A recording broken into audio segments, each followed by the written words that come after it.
The scream tore through the dusk like a blade. In a quiet Chicago park, where autumn leaves crunched underfoot, 19-year-old Caleb Moore froze, his heart hammering. A white woman, phone pressed to her ear, pointed at him, her voice shrill with accusation. "He's stealing my bag." Caleb's hands were empty, his only crime being a black teenager walking too close to her bench. His boyfriend, Ethan Carter, stood a few feet away, pale and wide-eyed, clutching a coffee cup that trembled in his grip. The weight of her words pressed down on them both, a familiar, suffocating dread. "You're lying," Ethan shouted, stepping forward, his voice cracking with fury. But the woman's eyes narrowed, her conviction unshaken, as sirens wailed in the distance. Caleb's pulse raced. He knew how this could end. He'd seen the news, heard the stories. A false accusation could unravel everything. His dreams, his love, his life. It was supposed to be a perfect evening. Caleb and Ethan, both 19, had slipped away from their college dorms to this park, their secret haven. For months, they'd hidden their relationship, not from shame, but from fear, of judgment, of rejection, of the world's sharp edges. Caleb, with his warm brown eyes and quiet strength, had grown up in Chicago's South Side, where survival meant keeping your head down. Ethan, a soft-spoken artist with tousled blonde hair, came from a wealthy suburb, his privilege a shield Caleb envied but never resented. Their love was a fragile bridge between two worlds, built on stolen moments like this one. Until her. The woman, Karen Mitchell, was in her late 40s, her blonde hair pulled tight in a bun, her designer purse clutched like a lifeline. She'd been sitting on the bench, scrolling through her phone, when Caleb walked by, laughing at something Ethan said. Maybe it was his hoodie, his easy confidence, or just his existence in her space that set her off. Whatever it was, she decided he was a threat. "Stay back," she snapped now, as Ethan took another step. Her voice carried the weight of authority, the kind that assumed compliance. Caleb grabbed Ethan's arm, pulling him back, his eyes scanning the park for escape routes. The sirens were closer now, slicing through the evening's calm. "Don't," Caleb whispered, his voice low but firm. "It'll make it worse." Ethan's blue eyes flashed with defiance, but he stopped, his jaw tight. Caleb's mind raced. He wasn't just scared for himself. He was scared for Ethan.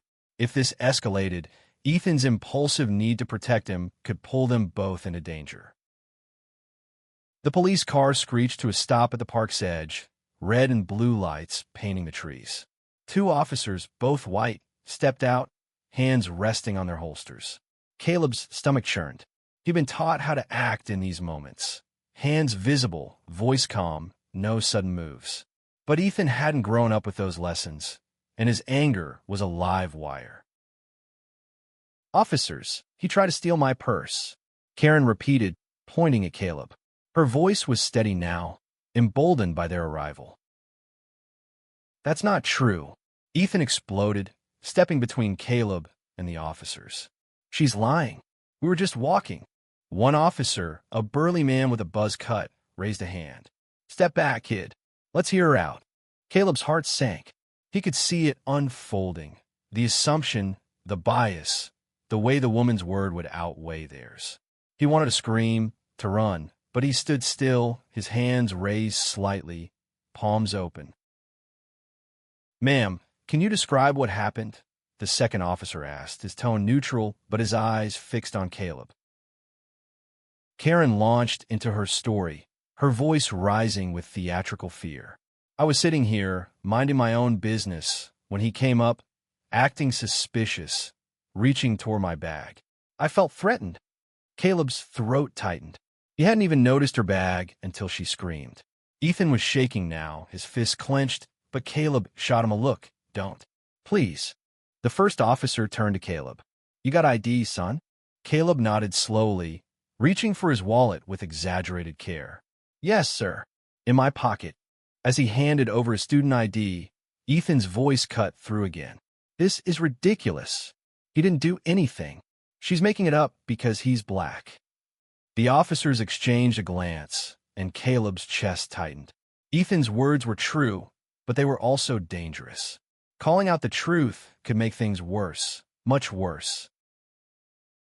"Calm down," the burly officer said to Ethan, his tone sharp. "We're handling this." Karen smirked, her arms crossed, as if she'd already won. Caleb felt the world closing in. The park's open space suddenly a trap. He thought of his mother, Senator Amara Moore, a woman who'd clawed her way from Chicago's toughest streets to the halls of power. She'd warned him about moments like this, about the world's unfairness, but he'd hoped, naively, that love could shield him. The officers were asking more questions now, their voices a blur. Caleb answered mechanically, his eyes darting to Ethan, who looked ready to explode. He wanted to tell Ethan to run, to save himself, but he couldn't find the words. Then, a new sound cut through the tension, a car door slamming. Heads turned as a sleek black SUV pulled up, its tinted windows reflecting the fading light. The back door opened, and a woman stepped out, her presence commanding the scene like a storm rolling in.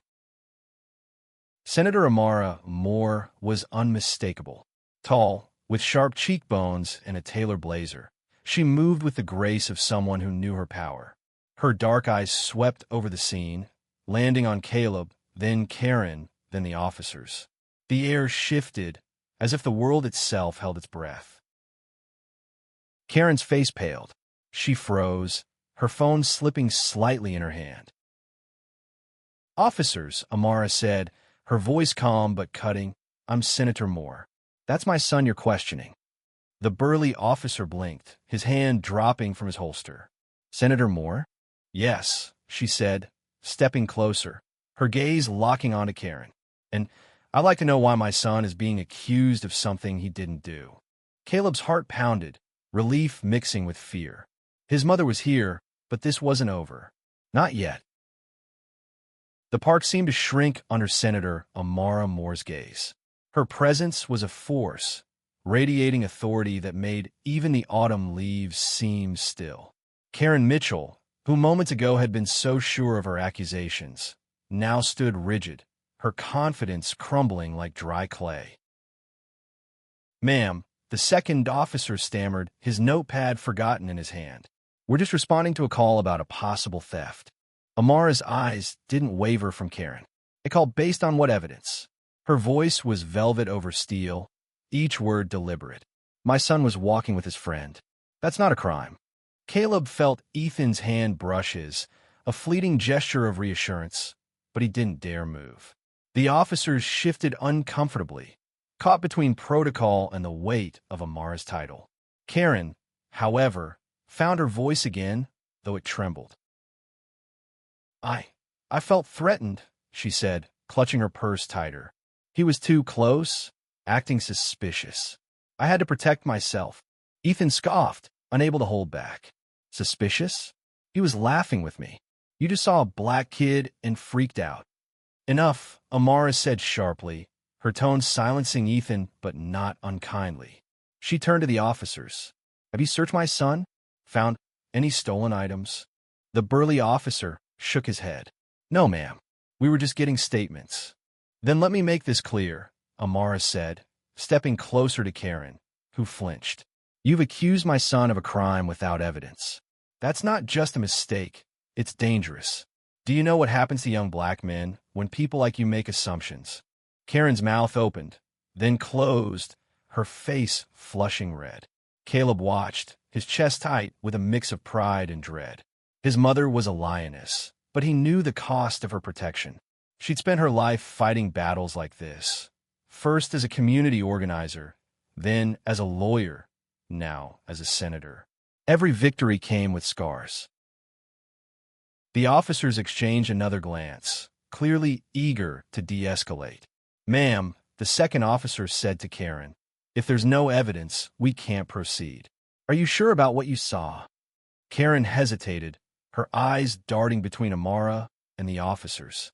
"I thought he was reaching for my bag," she mumbled, but her voice lacked conviction. Amara's smile was cold. "Thought? That's not enough to ruin someone's life. Caleb wanted to speak, to thank his mother, but the words caught in his throat. Ethan, however, couldn't stay silent. "This is exactly why we have to hide," he said, his voice low but fierce. "Because people like her see us and assume the worst." The officers looked confused, but Amara understood immediately. Her gaze softened as it landed on Ethan, then returned to Caleb, reading the unspoken truth in his eyes. She'd suspected her son was hiding something, not out of distrust, but because she knew the weight of secrets. Now, she saw it. Caleb and Ethan were more than friends. "Let's go," Amara said, her tone final. "Caleb, Ethan with me." The officers didn't argue. Karen stood frozen, her purse still clutched to her chest, as Amara led the boys toward the SUV. Caleb glanced back, catching the woman's stunned expression. For a moment, he felt a flicker of triumph, but it was quickly swallowed by exhaustion. This wasn't the first time he'd faced suspicion, and it wouldn't be the last. In the car, the silence was heavy. Amara sat in the back with them, her driver pulling away smoothly. Ethan stared out the window, his hands fidgeting, while Caleb tried to find words to explain. "Mom," he started, his voice barely above a whisper. "I didn't do anything." "I know," Amara said, her tone softer now. "I know you didn't." Ethan turned, his eyes bright with unshed tears. "Then why does this keep happening? Why can't we just be?" Amara sighed, her strength momentarily giving way to weariness. "Because the world isn't fair yet. And for you too, it's even harder." Caleb's heart sank. He hadn't told his mother about Ethan, not because he didn't trust her, but because he wanted to protect their love, to keep it untouched by the world's judgment. But now it was exposed, raw and vulnerable. "I'm sorry," Caleb said, his voice breaking. "I didn't want you to find out like this." Amara reached for his hand, her grip firm. "Caleb, you don't owe me an apology. You owe yourself the truth." And Ethan, she turned to him, her eyes warm but piercing. "You're part of this now. If you're in my son's life, you're in mine." Ethan nodded, swallowing hard. "Yes, ma'am." The car pulled up to Amara's townhouse, a sleek, modern building in a quiet Chicago neighborhood. Inside, the warmth of the living room contrasted with the evening's chill. Amara poured 3 glasses of water, handing one to each boy. "Talk to me," she said, sitting across from them. "What happened out there?" Caleb hesitated, then let it spill. The park, their stolen moments, the way Karen's scream had shattered everything. Ethan chimed in, his voice raw with frustration, recounting how he'd wanted to fight back, but Caleb had stopped him. Amara listened, her face unreadable. When they finished, she leaned forward, her hands clasped. "You two are brave," she said. "Braver than I was at your age. But bravery comes with a cost. You need to decide how much you're willing to pay." Caleb frowned. "What do you mean?" "I mean the world will test you," Amara said. "Not just because you're black, Caleb, or because you're together, but because you're young and you're trying to build something real in a place that doesn't always make room for it." Ethan's voice was quiet. "Are you saying we should hide?" "No," Amara said firmly. "I'm saying you should fight. But fight smart. You can't change people like that woman by shouting. You change them by living, by being undeniable." Caleb felt a spark of hope, fragile but real. His mother wasn't just protecting him. She was challenging him to be more. But the weight of the evening lingered, and he knew this was only the beginning. As they left the townhouse, Ethan took Caleb's hand, squeezing it tightly. The night air was cold, but their connection was warm, a quiet rebellion against the world's cruelty. The next morning, Caleb woke to the sound of his phone buzzing. Text from Ethan filled the screen. "You okay? Can we talk? I can't stop thinking about last night." Caleb's chest tightened as he typed back. "I'm okay. Meet me at the cafe near campus." The cafe, a cozy spot with mismatched chairs and the smell of fresh coffee, was their usual haunt. Caleb arrived first, his hoodie pulled up, trying to blend into the crowd of students. But he felt exposed, as if Karen's accusation had left a mark everyone could see. When Ethan walked in, his blonde hair catching the morning light, Caleb's tension eased slightly. They sat in a corner booth, their knees brushing under the table. Ethan's eyes were shadowed, his usual spark dimmed. "I keep replaying it," he said, stirring his coffee. "The way she looked at you, like you were nothing." Caleb reached for his hand, a small act of defiance. "She doesn't know me. She doesn't know us. But what if it happens again?" Ethan's voice was low, urgent. "What if next time your mom isn't there?" The question hung between them, heavy with truth. Caleb wanted to promise it wouldn't happen, but he couldn't. Instead, he said, "We keep going. Together." Ethan's smile was faint but real. Together. Their moment was interrupted by a news alert on Ethan's phone. A local blog had picked up the park incident, spinning it into a sensational headline: "Senator's son accused of theft in Chicago Park." The article mentioned Caleb by name, describing him as a black teen and Karen as a concerned citizen. There was no mention of Ethan or the truth. Caleb's stomach churned. "They're making it sound like I did something." Ethan's jaw tightened. "We need to fight this. Post our side on social media. Tell people what really happened." Caleb hesitated. His mother had taught him to be cautious, to avoid drawing attention. But Ethan's fire was infectious, and the injustice burned too brightly to ignore. "Okay," he said finally, "but we do it carefully." They spent the afternoon crafting a post, choosing words that were honest but not reckless. Ethan filmed a short video, his voice steady as he recounted the incident, emphasizing Karen's false accusation and Amara's intervention. Caleb added a few words, his voice quieter but firm. They posted it to X, tagging local news outlets and Amara's office. By evening, the post had gone viral. Comments poured in, some supportive, others vicious. Strangers called Caleb a thug, while others praised his courage. Ethan's inbox filled with messages, some from friends offering support, others from trolls spewing hate. The attention was overwhelming, a spotlight they hadn't asked for. Amara called that night, her voice calm but urgent. "I saw your post," she said. "It's bold, but it's dangerous. People are watching now. Some want to help, others who want to hurt you." Caleb gripped the phone. "We couldn't let her lie, Mom. People need to know the truth." "I know," Amara said, "but truth comes with a cost. Be ready for it." The cost came faster than they expected. The next day, Karen Mitchell gave an interview to a local TV station, doubling down on her story. She claimed she'd been terrified by Caleb, painting herself as a victim of a misunderstanding. The segment included a clip of their ex-post, but the anchor framed it as a heated debate rather than a clear case of prejudice. Ethan was furious, pacing their dorm common room. "She's lying on TV now. We have to do something." Caleb felt the same anger, but his mother's words echoed. "Fight smart. We need proof," he said. "Something she can't twist." They remembered the park's security cameras. It was a long shot, but if footage existed, it could show the truth. Caleb called his mother, who promised to pull strings with the city. Meanwhile, Ethan reached out to a friend in their college's film club, who had connections with local activists. By the next day, they had a lead, a grainy video from a nearby camera, showing Caleb and Ethan walking hand in hand, nowhere near Karen's bench.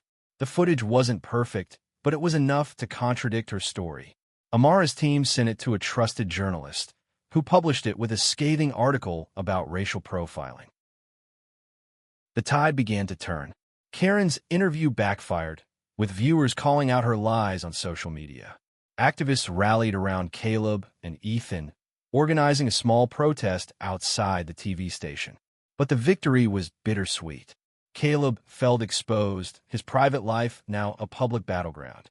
Ethan, too, struggled with the scrutiny, especially from his conservative family, who'd been silent since the post went viral. That night, they sat on Caleb's dorm bed, the weight of the world pressing down. "I didn't want this," Caleb admitted, his voice barely audible. "I just wanted you." Ethan pulled him close, their foreheads touching. "You have me, no matter what." But the fight was far from over. Karen's story had ignited a firestorm, and someone was watching, someone with more power than a frightened woman in a park. The fallout was relentless.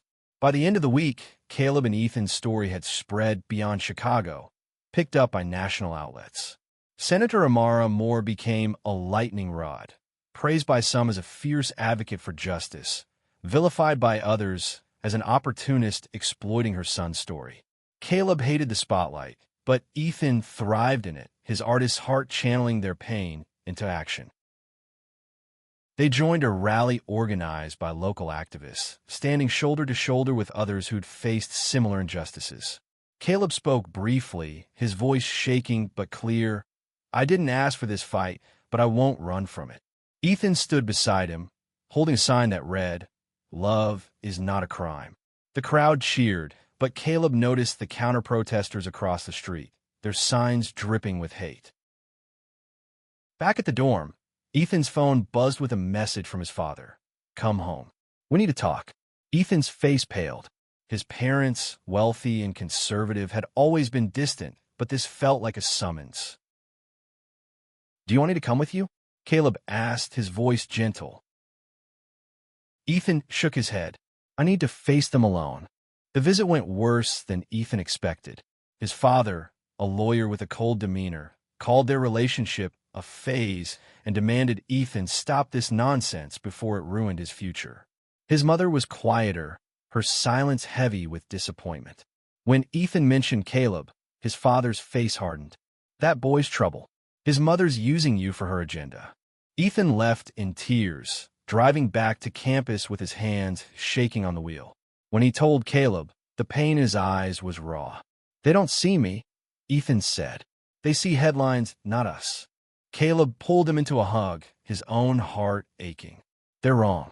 We're real." But the pressure was mounting. Amara called to warn them about a new threat.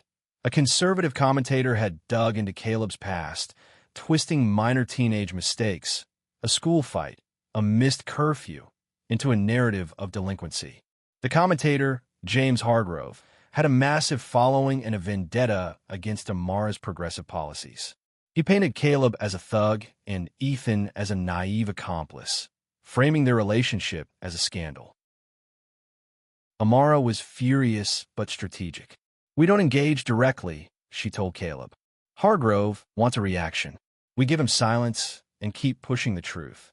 Caleb agreed, but Ethan was restless. "We can't just stay quiet," he argued. "People are listening to him." They compromised by working with Amara's team to release a statement, focusing on their love and resilience rather than Hargrove's lies. The statement, posted on X, included a photo of them together in the park, their hands clasped, with a caption, "We won't let hate define us." The response was mixed.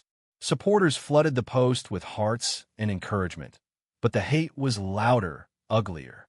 Ethan's family cut off his tuition, forcing him to scramble for loans.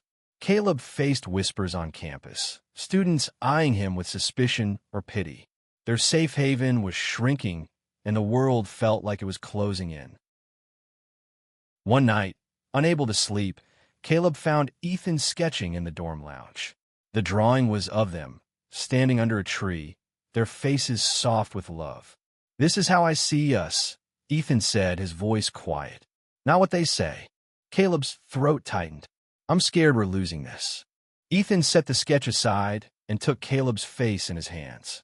"We're not. They could take everything else, but not this." Their kiss was fierce, a promise sealed against the chaos. But the next morning brought a new blow. Karen Mitchell had filed a defamation lawsuit against Caleb, Ethan, and Amara, claiming their public statements had ruined her reputation. The news hit like a punch, and Caleb felt the ground shift beneath him. Amara called an emergency meeting at her office. Her lawyer, a sharp woman named Rachel, laid out the stakes. Karen's lawsuit is weak, but it's a distraction. She's being backed by someone with deep pockets, likely Hargrove or his allies. Caleb's stomach churned. "This is my fault. If I hadn't been in the park." "No." Amara cut him off, her voice fierce. "This is her fault, and the people using her to hurt us. You did nothing wrong." Ethan squeezed Caleb's hand under the table. "We'll fight this. Together." Rachel outlined their strategy.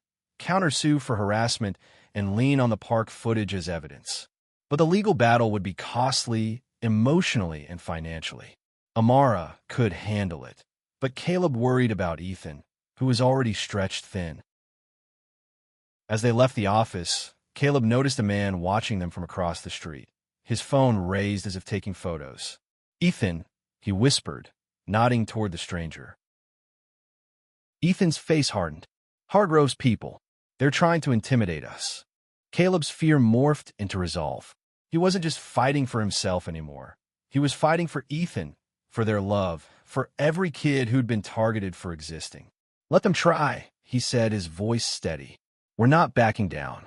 The lawsuit loomed like a storm cloud, but Caleb and Ethan refused to break. With Amara's guidance, they turned their pain into purpose, speaking at rallies and sharing their story with activists fighting racial and homophobic injustice. Their love, once a secret, became a symbol of resilience, inspiring others to speak out. But every step forward came with a cost. Hargrove's attacks grew uglier, his TV segments painting Caleb as a danger and Ethan as a confused kid manipulated by Amara's agenda. The harassment extended online, with trolls flooding their social media with slurs and threats. Ethan's art, once his refuge, became a target. Someone vandalized his campus exhibit, scrawling hate across his sketches. Caleb found him sitting among the ruined canvases, his face buried in his hands. "I don't know how much more I can take," Ethan admitted, his voice hollow. Caleb knelt beside him, brushing a tear from his cheek. "You're stronger than you know. We both are." Ethan looked up, his eyes searching Caleb's. "What if we lose everything?"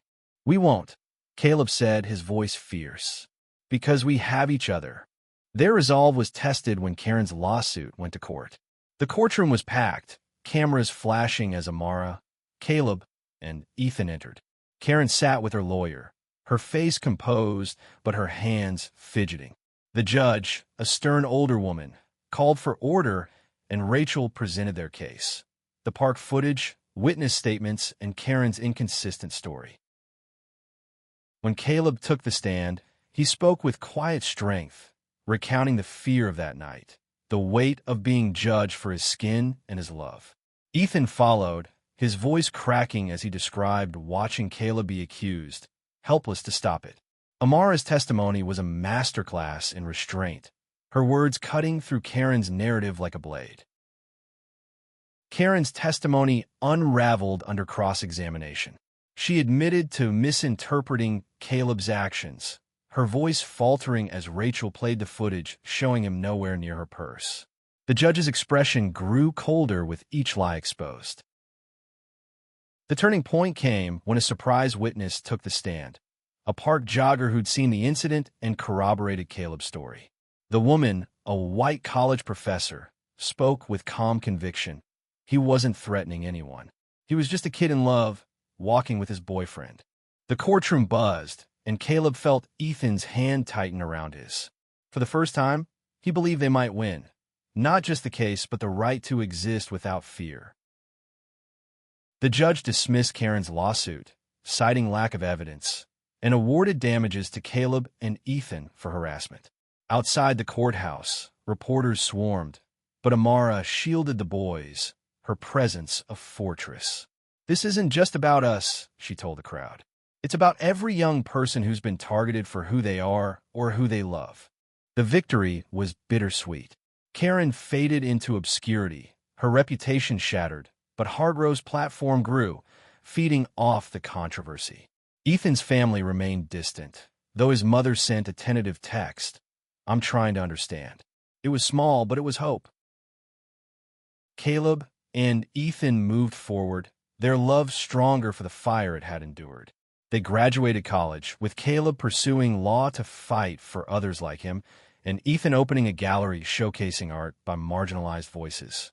Amara, ever their rock, watched with pride, her own career bolstered by her unwavering stand for justice. Years later, on a quiet evening, Caleb and Ethan returned to the park where it all began. The bench still stood, its carved inscription faded but legible. two hearts defy a divided world. They sat together, hands entwined, the sunset painting the sky in shades of gold. "We made it," Ethan whispered, his voice thick with emotion. Caleb smiled, his heart full. "Yeah, and we'll keep going." Their story wasn't just a victory over one woman's prejudice or one commentator's hate. It was a testament to love's power to endure, to fight, to change the world, one defiant heart at a time.